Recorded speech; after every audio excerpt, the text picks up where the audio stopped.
C'est pourquoi j'ai décidé de me réengager en politique. Alors, je rejoins une structure avec... Non mais dis-le! Mais dis-le, putain! Pas chez un candidat dont j'estime qu'ils font partie du problème, dont j'ai... Oh non. Non mais juste là, là c'est un échec déjà. 96 jours avant le premier tour des présidentielles 2022.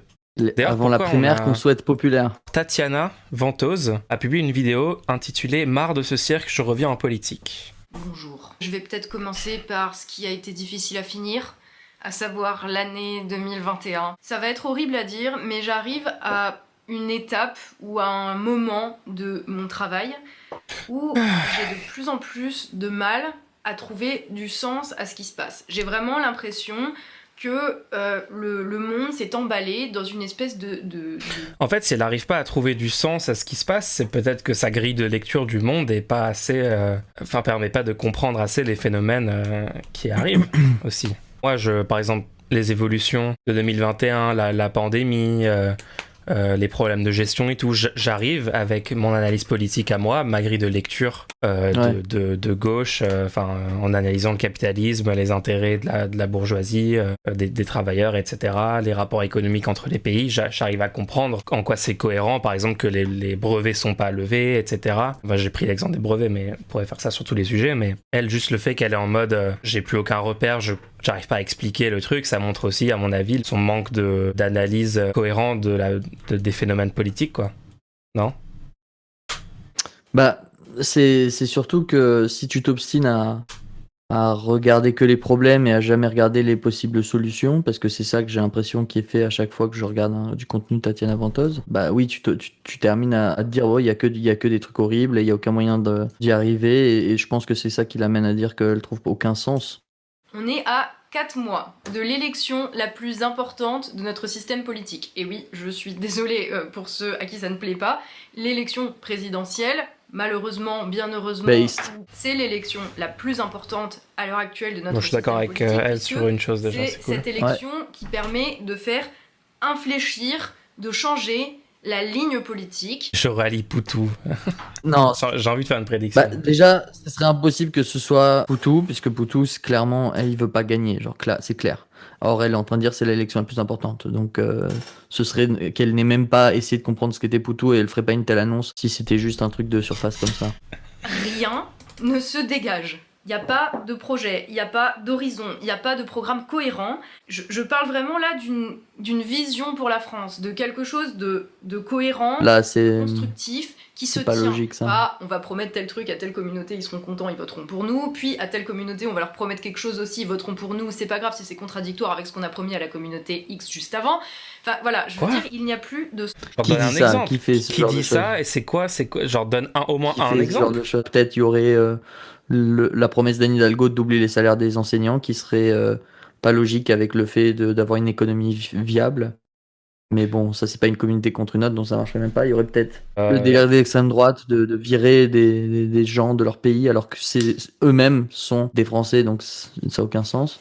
On est dépossédé. Et à ce moment-là, la tentation de s'en détourner, de se détourner de cette vie collective, nationale, je dirais, elle est très grande pour s'en aller cultiver son jardin. Et y compris chez moi. Sûr. Et j'en arrive à un stade où je me dis que c'est sans doute peut-être ça qu'ils cherchent, puisque en face, il y a une personne basé. avec... Disons que les gens au pouvoir, cette caste-là, eux ont un projet qui est cohérent, que moi je déteste parce que je pense qu'il est néfaste au plus grand nombre. Je suis pas d'accord. Il est pas cohérent leur projet. Il mène à la fin du monde tel qu'on le connaît. Tu peux pas faire un projet qui soit considéré comme cohérent si il mène à un écocide généralisé, pour moi. Après, peut-être qu'ils se disent on s'en fout de l'écocide généralisé, on va construire des bunkers sur des îles et on va avoir des esclaves qui vont cultiver genre les ultra riches vont survivre et tout le monde va mourir, quoi. C'est peut-être ça le projet cohérent. Mais en effet, même ça, c'est pas réaliste. Ça semble pas cohérent, quoi. Moi, je fais que citer Macron. L'argent, ça ne se mange pas. L'argent ne se mange pas. Il ne se mange pas, je confirme. Il ne se respire pas. Il ne s'aime pas. ou alors on devient très dangereux. Ça se mange pas, je le confirme. Ça veut dire qu'il a essayé quand même. Oui. Merci Pour Macron pouvoir confirmer. Je pense que je ne suis pas la seule à ressentir cette fatigue, cette lassitude vis-à-vis justement du paysage Mais tout le monde. politico-médiatique. Ok. Oui. Et donc, En tout cas, encore une fois, c'est peut-être une vue de l'esprit, mais j'ai quand même l'impression qu'on est très nombreux à ressentir ça. après, il y en a qui ont un petit espoir parce qu'au moins, il y a une force en France, il y a encore une force de gauche non négligeable. Donc, c'est ça qui permet de tenir un peu. C'est sûr, je ressentirais ça si dans ma tête, je faisais tout le temps abstraction du fait qu'il y a une force en France qui fait 12% sans aucune union de la gauche contre toute attente de tous les médias qui tapent en permanence dessus, contre le pouvoir judiciaire et politique, toutes les forces au pouvoir qui tapent dessus. Le truc encore là. À 12% avec un programme qui est prêt et qui propose de changer tout ce qui est considéré comme un problème, tout ce qui a été dit jusqu'à maintenant par Tatiana. Donc, voilà. Mais sinon, oui, c'est vrai, je ressentirais la C'est même vrai, chose. c'est- On n'a pas trop envie de s'en détourner, parce que c'est quand même notre pays, et j'ai pas envie de les laisser faire n'importe quoi avec, parce que ça va nous affecter de toute façon, à moins C'est sympa de qu'on ta parte part. sur le fait de passer entre les mailles du filet, mais tu vois, je ne supporte pas en fait. Enfin, c'est vraiment, j'en suis arrivée à un stade où je pouvais plus, je ne pouvais plus, ça m'était insupportable. D'accord. J'ai mal physiquement de voir Je peux comprendre le sentiment, hein. Moi aussi, j'ai une boule d'angoisse dans le ventre. Je vois les chiffres, je vois les gens. Ah oui. Enfin, genre, j'ai vu un tweet. Macron a fait un des pires quinquennats du monde. Pour qui voteriez-vous pour changer ça? Et il y avait Macron comme option dans le truc. Et il y en a 20% qui ont dit Macron, quoi. Et après, tu dis, bon, où sont nos forces? Et tu vois, genre, par exemple, Tatiana Ventose dire Mélenchon, ça existe même pas, ou alors contrôler la parole pour montrer que c'est de la merde ce qu'il fait. Tu dis, bon, attends, il y a des gens encore plus à gauche que moi, quand même. Eux, ils doivent être hyper efficaces et tout. Ouais. Tu vas voir, non, c'est des gens qui prônent de pas aller voter, ou qui prônent de voter pour un candidat qui peut pas gagner, ou qui veut pas gagner. Ouais. Après, tu dis, bon, peut-être ceux qui étaient au PS avant, qui avaient été déçus par Hollande, bon, bah, c'est fini, là. L'alternative Macron, ils ont bien vu que c'était pas de gauche, donc ils ont été rabattus vers la gauche. Et tu écoutes, ils disent on veut faire la primaire populaire. Donc oui, c'est sûr, il y a un truc totalement frustrant, mais Ouais. mais du coup, c'est bon, on le sait, quoi. Pas besoin d'en faire 20 minutes là-dessus, quoi. Aussi, moi, je suis étonné qu'elle soit autant doomer, parce que moi, par exemple, le fait de commencer à agir politiquement, de faire ce stream, par exemple, d'être présent, de faire des vidéos sur YouTube, même en physique et tout, ça redonne de l'espoir aussi, genre, pour sa propre santé mentale, c'est une super chose de se dire, ok, d'accord, le monde c'est de la merde, ce qui se passe c'est de la merde, mais au moins, moi, je fais ce que je peux, et je m'engage et tout, donc peut-être que c'est parce que elle, ça fait des années qu'elle le fait, donc elle a pas ce sentiment que c'est un truc nouveau ou quoi, Ouais. mais genre même avec la tribune qu'elle a, parce qu'elle a quand même une certaine tribune sur internet, elle est assez connue dans le YouTube politique français. Ça a pas l'air de beaucoup l'aider à lutter contre ses sentiments. Mais... qui sont menés depuis 40 ans et qui vont continuer, selon toute vraisemblance, à être menés à partir d'avril de toute façon. Et Ça, c'est un problème. Avec toute vraisemblance, si tu pars et t'as déjà perdu, c'est sûr que ça va pas aller très loin, quoi. Et c'est super difficile parce que, à la fois, je me sens dépassée par tant de conneries dans le cirque médiatique, j'ai même pas d'autres mots, hein, je suis désolée, mais par tant de bêtises et de médiocrité. À la fois, je me sens pas légitime parce que j'ai pas les diplômes, tu vois, pour aller dire à un docteur en sciences politiques que c'est un con. Il n'y a pas besoin de diplôme. Elle peut se sentir, tu vois, pas légitimée par la société et tout, mais enfin... Tatiana, genre t'as quand même une énorme chaîne YouTube, t'as 250 000 abonnés, tu as un poids médiatique bien plus important qu'une grosse partie des gens ultra diplômés. Outre les conclusions et l'absence de propositions de solutions, etc., l'analyse et les vidéos qui sont faites sur le fil d'actu elles sont souvent pertinentes. Hein. Oui. Et je me dis, mais en fait, tout le monde, 80% des gens dans ce pays, a plus de bon sens que les 20% qui prennent les décisions et qui les commentent, qui les analysent et qui sont supposés nous donner des solutions. Donc ça c'est vrai, hein. C'est ce qu'on disait l'autre jour sur la démocratie directe, genre quand on a tiré au sort des gens au hasard pour le climat, les solutions proposées étaient meilleures que ce que proposent des professionnels de la politique à l'Assemblée oui, nationale. mais après, pourquoi est-ce que c'est meilleur? Est-ce que c'est la conclusion qu'elle a donnée, c'est-à-dire ils sont plus intelligents ou ils en savent plus? Ou est-ce que c'est juste, il y a des intérêts qui poussent à ne pas voter pour ça, ou les institutions sont faites en sorte qu'ils ne peuvent pas se permettre de voter pour ça? Moi, je sais que, par exemple, les macronistes, il y a une pression pas possible pour qu'ils votent pas hors de ce qui leur est pour opposer. Oui. ils ont même pas, eux, le choix. Même si on sait très bien que pas un seul macroniste ne dira jamais ça, hein, puisque ça remettra en question leur statut. Ouais. Mais on voit très clairement dans les votes qui sont faits, c'est impossible que ce soit par chance qu'ils soient tous d'accord à chaque vote, quoi. Bien sûr, c'est ils pas ont des possible consignes de techniquement. vote, et s'ils votent pas Il y a des selon consignes les de vote. consignes, ils perdent Et des au- chances dans leur ouais. carrière et tout, bien sûr. Et au-delà des 300 personnes qui votent tout le temps la même chose, toutes les autres propositions sont du coup même pas prises en compte. Et donc, autant on peut dire oui, il n'y a pas d'idée qui est donnée, autant quand on suit les travaux à l'Assemblée, il y a des idées vachement stylées qui juste passent à la poubelle. Que ce soit pour aider les handicapés, réduire la crise donner des statuts d'employés. Enfin, je vois le travail de Ruffin, par exemple. C'est juste qu'après, boum, au final, tu peux même pas voter pour la loi parce qu'elle a été amendée à tel point qu'elle n'a plus de substance, quoi. Et ça part à la poubelle. Donc, faut aussi voir les forces actives qui empêchent par exemple, la Convention pour le climat, pareil. Il y a 0 loi qui ont été appliquées, hein, au final. Enfin, Oui. peut-être les pailles ou des trucs comme ça, genre. Ça a été ignoré. Oui, bien sûr, le fait que ces propositions de la Convention pour le climat aient été bonnes, c'est pas du tout dû à l'intelligence innée ou je sais pas quoi des gens qui étaient sélectionnés. C'est, comme tu dis, les intérêts matériels des gens qui orientent leurs décisions. Donc, quand tu prends des gens aléatoirement, tu as plus de chances d'avoir quelque chose qui représente l'intérêt général, on va dire, selon la loi des grands nombres, une fois que tu prends un certain échantillon des gens aléatoirement. Ensuite, c'est le processus qui fait que c'est des bonnes propositions. C'est, tu as été entouré d'experts, tu as eu du temps, tu es sélectionné pour ça. Maintenant, tu fais ça pendant N semaines et t'as entouré des bonnes personnes, des processus démocratiques qui permettent le débat et le consensus final sur un truc. Donc c'est des intérêts, une bonne organisation des processus de décision qui amène à ça. C'est pas du tout cette personne-là est née plus intelligente ou je sais pas quoi. Ça n'existe pas, il n'y a pas d'intelligence, c'est un construit social très, très discutable. Sur cette fin d'année 2021, il y a un truc qui s'est passé qui fait que il m'est devenu absolument insupportable de ressentir que mon boulot, c'était devenu simplement du commentaire. C'était devenu... c'est bien ça. Je regarde, je commente, je critique souvent, et je ne peux rien faire d'autre. Il arrive un moment où les types, les 20%, cette caste-là, je sais même pas comment les appeler, hein, je vous avoue que voilà... La bourgeoisie. Mais je veux dire, ils sont tellement en roue libre que... Il y a des termes, hein, genre... assis là, utilise les termes, genre. de commenter leurs décisions. On était prêts là.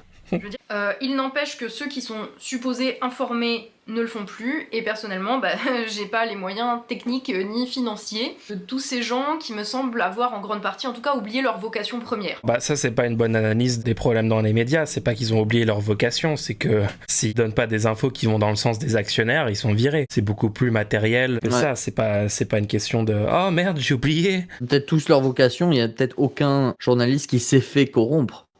Dans le sens où juste il faisait un travail de ce type avec ces convictions-là depuis le début. Ouais. Et c'est eux qui ont été promus à chaque fois dans la hiérarchie, et les autres ils se sont fait soit mettre au placard, soit virer, et puis au fur et à mesure tu te retrouves dans cette situation-là, quoi. Voilà, par exemple, les journalistes qui font la promotion de la théorie du libéralisme, c'est pas parce que ils sont méchants ou ils ont oublié ou quoi, c'est juste que dans les formations économiques, on enseigne cette théorie.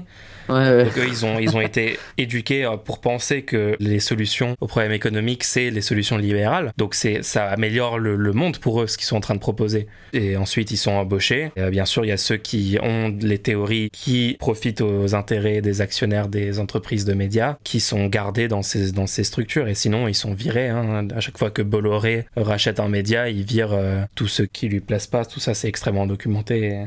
Il y a eu un tournant et qui a été révélé par la pandémie, par la crise sanitaire, la manière dont ça a été géré, etc. Ça continue d'être géré avec des gros guillemets, parce que voilà.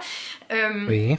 C'est que cette classe, appelons-la classe, parce que c'est ça, enfin en tout cas ce bloc... on touche au marxisme. On met juste le bout du pied dedans de la population. Pour voir si ça marche ou pas. Mais malheureusement, classe sociale même, les besoins de la nation française sont les besoins des 80%, et qu'il y a 20% de gens qui malheureusement sont ceux qui prennent les décisions, dont les intérêts clashent ouvertement avec ces besoins-là.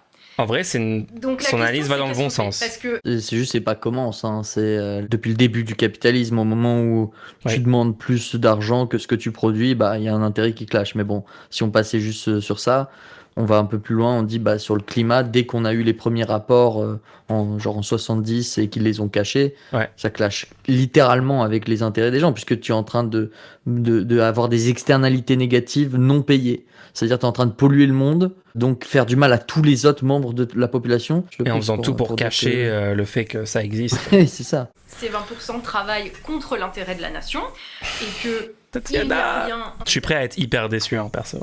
dessus. À quoi ça sert ? Parce que si c'est pour finir juste comme la vieille aigrie qui s'énerve devant sa caméra, et c'est pas la peine. Si c'est pour devenir folle à force, parce que je pense que c'est le genre de truc qui peut rendre fou s'il n'y a pas de perspective derrière. Jusque-là, elle adresse elle-même les reproches qu'on a fait jusqu'à maintenant, hein. Ouais, c'est vrai. Donc c'est assez stylé pour le moment. Pour le moment. On va voir où ça va, mais...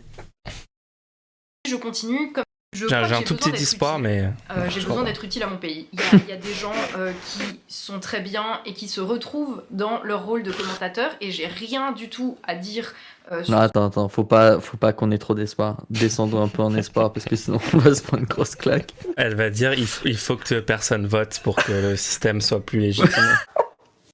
Ça peut littéralement être ça. Imaginez, personne ne vote. Imaginez, il y a 40% seulement de vote aux élections. Là, ils vont nous écouter. J'espère que... Je suis prêt, en tout cas, je suis prêt. Allez, on se prépare. J'ai toujours été une personne d'action. Et Mec, disons que mec. tant que je pensais Elle se présente à la primaire populaire. que le commentaire est ce Imagine. que je faisais à C'est pas impossible, hein. parce que pour moi Elle envisage le candidat. Mais il y a trop de c'était suspense, déjà putain. de l'action. Et voilà, Elle prend ses c'est responsabilités. insuffisant. Et ce, malgré... C'est pourquoi j'ai décidé de me réengager en politique. Alors, pas chez un candidat dont j'estime qu'ils font partie du problème, dont j'estime qu'ils servent exactement les mêmes intérêts des mêmes 20% que d'habitude, mais dans un petit parti où il y a Oh non. tout à construire, qui aura sans doute... Oh non. Là, c'est un échec déjà. Tatiana On est à 4 mois des élections. Elle vient de dire que c'était une des plus importantes élections. Pourquoi, franchement? Mais ça va être un petit parti gilet jaune, confus, bizarre. Dans la 5ème République, s'engager dans un petit parti à 4 mois de l'élection, c'est littéralement contre-productif. Pas chez un candidat dont j'estime qu'ils font partie du problème, dont j'estime qu'ils servent exactement les mêmes intérêts des mêmes 20%. Oui, parce que Mélenchon sert les mêmes intérêts que Zemmour ou Macron. Hein. Il n'y a vraiment pas de différence d'intérêt. C'est indéfendable, là, ça. Mais bon. Dans un petit parti où il y a tout à construire, qui aura sans doute pas les signatures pour la présidentielle, mais c'est pas grave. Quoi ? Et même si Elle a dit littéralement c'est l'élection la plus importante. Ou alors c'est pas grave, c'est elle souhaite que il n'ait pas les signatures. Comme ça, il surfe sur les présidentielles sans rendre moins possible la victoire de la gauche, quoi.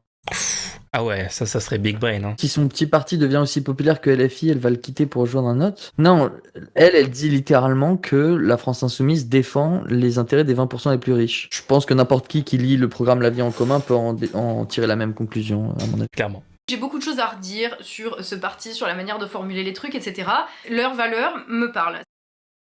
Ça me fait peur cette phrase, hein, personnellement. Ça va être un truc de l'extrême droite. Tout à faire. Debout la France. Il y a tout à reconstruire. Elle fait de l'entrisme. Et comme dans 5 ans, il restera a priori plus rien de la France, honnêtement, Quoi ? je suis malheureusement convaincue que, vu vers où on va, dans 5 ans, il y aura vraiment le pays entier à refaire. Ben, autant Ça veut dire Et quoi, genre sinon, du coup, tu veux pas lutter maintenant, du coup, pour pas que ce soit le cas. Enfin bref. à construire. Dans l'histoire, de toute façon, on a pu reconstruire, on a pu récupérer notre pays de situations bien pires que celle d'aujourd'hui. La préservation de ce qu'on avait de commun qui nous rassemblait contre ceux qui voulaient notre perte, directement ou indirectement, parce que leur mode de vie, leur existence était incompatible avec la France. Quoi ? Arrivé à un stade dans l'histoire où les gens qui nous gouvernent contre nous. Voilà. Quand l'ennemi était de l'extérieur, c'est toujours en se mettant ensemble. Et l'ennemi, il n'a pas été d'extérieur. Hein. L'ennemi, c'est la bourgeoisie. Hein. Que ça sera utilisé dans quelques années, quand il y aura besoin. Donc, Je rejoins une structure avec des gens qui sont... Putain, mais dis-le. Mais dis-le, putain. Vous savez... Je rejoins une structure. Avec les partis politiques et les structures, donc... Je vais être membre de une association à but politique. Je vais candidater pour... Et je vous dirai ça dans la partie 2. Oh putain. Ah non, si elle fait ça, par contre, je la respecte, parce que là, c'est move marketing génie, tu vois. Elle ne va pas, il y a un parti... Littéralement 29 minutes de Attends, vidéo, il n'y a rien eu. Ces gens. Moi, je me sens sais cac que un peu. Hein. Rien n'est éternel. Je vais accompagner l'effort et la volonté de ce petit Non. embryon de quelque chose, peut-être un jour, qui s'appelle République souveraine, que certains... Ok, pause. Wow. On peut aller voir ce que c'est du coup. Wow. Le C'est nom est maintenant. pas du tout rassurant. Je regarde. Kuzmanovic. C'est pas le mec qui avait quitté LFI, ça? Alors, membre du parti de gauche de sa création et siège à son bureau national, il rejoint ensuite la France Insoumise et devient conseiller de Jean-Luc Mélenchon durant la campagne présidentielle de 2017. Invoquant des divergences de programme, il quitte les deux organisations en 2018 puis fonde son propre parti, République Souveraine, l'année suivante. Après, c'est logique, vu le parcours de Ventose, de rejoindre ce truc-là. Il est au centre d'une controverse à gauche et au sein de son mouvement lorsqu'il plaide dans l'Obs le nécessaire assèchement des flux migratoires. Les flux migratoires, hein, le vocabulaire hyper déshumanisant. Il faut assécher les vagues, comme si c'était genre des particules qui nous arrivaient dessus, quoi, et pas genre des humains en détresse, merci. Ces désaccords débouchent sur son exclusion de la liste de la France Insoumise pour les élections européennes de 2019, 2 mois plus tard. Ils ont bien fait de le virer, putain. Hein. Le parti explique que cette radiation intervient après que Kuzmanovic ait publiquement réitéré des propos considérant comme secondaires les luttes féministes et LGBT. Ah ok, c'est ce genre de connard. Alors qu'elles font partie intégrante du programme électoral. Met en cause une branche militante qu'il qualifie de communautariste et gauchiste. MDR. Ils fondent en mars 2019 le parti République Souveraine qui propose de dépasser le clivage gauche-droite. Il annonce en septembre 2021 sa candidature à l'élection de 2022. À la suite de cette initiative, il déclare avoir été mis à pied en vue d'un licenciement de ses fonctions de manager chez Ubisoft. Il est chez Ubisoft en plus. On va faire une vidéo très claire. Pourquoi? Qu'est-ce qui va pas? La France Insoumise, genre, faut le dire très clairement maintenant. Moi, j'ai envie de savoir, d'un point de vue politique, qu'est-ce qui fait que la France Insoumise, tu considères qu'elle est pour les 20% les plus riches du pays. Si jamais on découvre que c'est les questions LGBT, trans, ainsi que les flux migratoires, etc. Si on découvre que c'est ça la clé de la question, bon déjà, j'espère pas, parce que c'est un petit peu horrible que ceci c'était ça, mais aussi du coup, ça irait à l'encontre de se dire, on va pas handicaper notre mouvement par ces questions-là, tu sais, le fameux move de dire ces questions sont secondaires, t'es d'accord? Ouais. S'ils pensent que les questions sont secondaires, et si c'est ça qui fait qu'ils votent pas la France Insoumise, bah c'est eux qui sont en train d'handicaper le mouvement du fait de ces questions. Parce que là, actuellement, il y a plus de chances que la France Insoumise gagne, on est d'accord? Oui. Donc tu peux te dire, bon, bah du coup, je m'en fous, c'est secondaire si ces questions sont ou non si avancées. Secondaire, là, pourquoi t'as besoin de fonder ton propre parti à côté? Genre juste, tu t'en fous, genre ignore ce truc-là. Toute la partie que toi tu proposes est déjà inclus dedans. Ça n'a aucun sens. Donc du coup, en fait, ils mentent ouvertement quand ils disent ça. C'est pas que c'est secondaire ou quoi. C'est juste qu'ils sont pas à l'aise avec l'antiracisme. Bien sûr, c'est bien, t'as bien joué. C'est juste qu'ils ont un problème de dire qu'il y a du racisme en France, il y a du sexisme, les droits des LGBT sont pas respectés. Enfin, c'est des réductionnistes de classe, à mon avis. Hein. Des gens qui pensent que le seul problème, c'est les inégalités économiques. Et pourquoi ça, c'est faux? Parce que tu peux très bien sortir du capitalisme, abolir les classes par le moyen que tu veux. Ça veut pas dire que t'abolis le racisme. Ça veut pas dire que t'abolis le patriarcat, le sexisme, des discriminations contre les personnes trans, non-binaires, etc. C'est des sujets distincts. Il faut lutter contre tout ça en même temps. C'est incroyable de quitter un parti, refonder un truc à côté, juste parce que ces questions-là sont incluses dans la réflexion du mouvement, quoi. En tout cas, moi, ça me rassure de ouf d'être à la France Insoumise. Si les gens qui se cassent, c'est pour ces raisons-là, quoi. C'est faire une pause dans l'immigration. Pardon? What the fuck? Genre, mec, il arrive, il est là, tranquille. Non, on fait une pause en ce moment. Nous limiterons le droit d'asile au regroupement familial au cas où il n'est possible qu'en France. Pardon? À quel moment un droit d'asile est possible que dans un pays? C'est jamais le cas. Au cas où il est possible qu'en France, donc la personne doit aller se rendre et faire des demandes dans 160 autres pays. On garantira le droit d'asile pour raisons économiques que si c'est des personnes qui ont des compétences introuvables dans notre pays, que à la hauteur où les capitalistes français peuvent exploiter la main-d'œuvre étrangère, quoi. C'est horrible. C'est horrible. Nous expulserons les étrangers condamnés pour des crimes ou des délits punis de plus d'1 an de prison ferme. Nous conditionnerons C'est où l'accès à la nationalité à une intégration réelle et vérifiée à la société française, langue et valeurs. Non, mais pour moi, c'est du Le Pen. Hein. Pour moi, c'est du Le Pen. Ah oui, en fait, c'est plein de dog whistle pour dire on n'aime pas les Noirs et les Arabes, quoi. En le disant de la façon la plus subtile et en cooptant Non, totalement mais surtout, le c'est des langage choses qui sont républicain. des choses qui sont déjà en place, ce genre de choses. On comprend c'est quoi les divergences avec la France Insoumise, ça. C'est que eux sont racistes et... Attends, c'est Ouais, moi ou ça, dans les pourquoi 50 pas, mais- propositions, il n'y a pas la 6ème République? Il n'y a pas la 6ème République. Genre, même sur le côté révolutionnaire, c'est beaucoup moins radical que la France Insoumise, quoi. Oh putain. Attends, donc du coup, Ventose, elle était au front de gauche, donc elle était dans un truc qui proposait la 6ème République, et elle est partie pour des divergences un peu floues, machin. Visiblement, bah, elle rejoint ce truc-là, c'est que les divergences, c'était sur les questions sociétales, entre guillemets, j'aime pas ce mot. Elle rejoint ce truc-là, qui ne propose plus la 6ème République. Ça veut dire que pour elle, c'est plus important de pas être antiraciste et anti-discrimination LGBT, sexisme, etc., que de proposer une 6ème République, quoi. Le passage sur l'assimilation est clairement du Le Pen Zemmour, ouais, je suis d'accord, hein. Ouais, totalement. En plus, c'est les mêmes dog whistle, enfin les mêmes euphémismes qu'utiliseraient le Pen et Zemmour. Il faut qu'ils soient subtils, ils peuvent pas dire ouvertement des trucs racistes dans les programmes et tout. Donc c'est le même genre de truc. Hein. C'est là que je me retrouve le plus en fait. Et j'y vais pas par idéologie, j'y vais parce que je ne peux plus tout simplement rester là à commenter. Vous voyez, il y a moins de vidéos, bah c'est parce que dans cet état-là, je me sentais bloquée. Et oh putain, le naufrage quoi. 250 000 abonnés, genre une tribune. Oh là là. Contents, qui vont me dire t'aurais dû rejoindre mon truc, t'aurais dû. Bon, désolée pour vous. Pour votre vie, puisqu'il y a des gens qui sont SDF et il y a des gens qui ont des gros problèmes de santé, etc. Et les conditions matérielles même de leur vie vont être détériorées du fait que ce soit un candidat qui gagne plutôt qu'un autre. Hein. On rappelle que dans la 5ème République, l'élection présidentielle, ça a des impacts violents sur la vie des gens. Hein. Ouais.